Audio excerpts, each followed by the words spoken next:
alimlərdən biri belə bir iş görmüşdü. Deyir, həcc ziyarətinə getmişdim.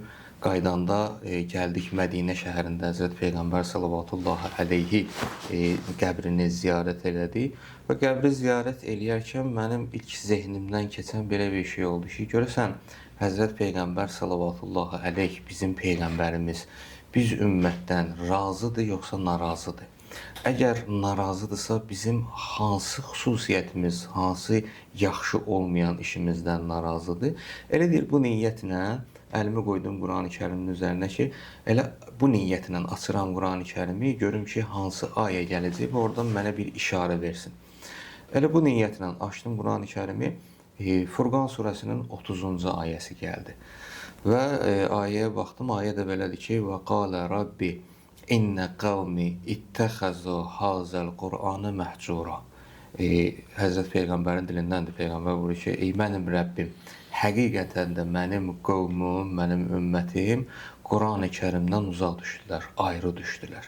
Deyir, orada mən başa düşdüm ki, Həzrət Peyğəmbərin biz ümmətdən narazılığı bizim Quranla az ünsiyyətdə olmağımızdır, Quranı özümüzdən kənarlaşdırmağımızdır. Deməli, Qurani Kərimin qiyamət günündə gəlib şikayət eləməsinin birinci səbəbi ola bilər ki, biz ümmət, müsəlman cəmiyyəti, ümməti, İnsanlar Qurani Kərimi çox istifadə eləmirlər. Bu kitabı çox oxumurlar. İkinci bu mənada ola bilər ki, oxuyanlar ola bilər, oxuyurlar, amma əməl eləmirlər. Mümkündür insan oxusun, amma əməl eləməsin.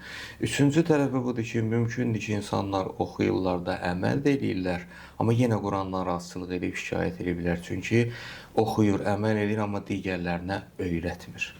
Xeyrukum mən təəlləməl Qur'anə və əlləməhu. Sizin ən yaxşılarınız o şəxslərdir ki, Qur'anı öyrənirlər və öyrədirlər. Quran-ı Kərimin şikayəti bundan da ola bilər. Və Quran-ı Kərimin şikayəti bundan ola bilər ki, bəzi insanlar, halbuki məni məsələn Həzrət Peyğəmbər şərh eləyə bilər.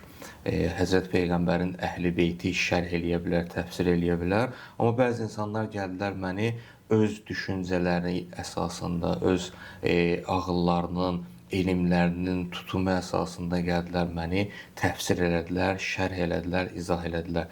Və təbii ki, hədisdə var, hətta Həzrət Peyğəmbər sallallahu əleyhi buyurur ki, kimliyindən asılı olmayaraq hər kim öz rəyi əsasında Qurani Kərimi təfsir eləsə, şərh eləsə, o şəxsin kimliyindən asılı olmayaraq o şəxsin yeri oddur, o şəxsin yeri cəhənnəmdir.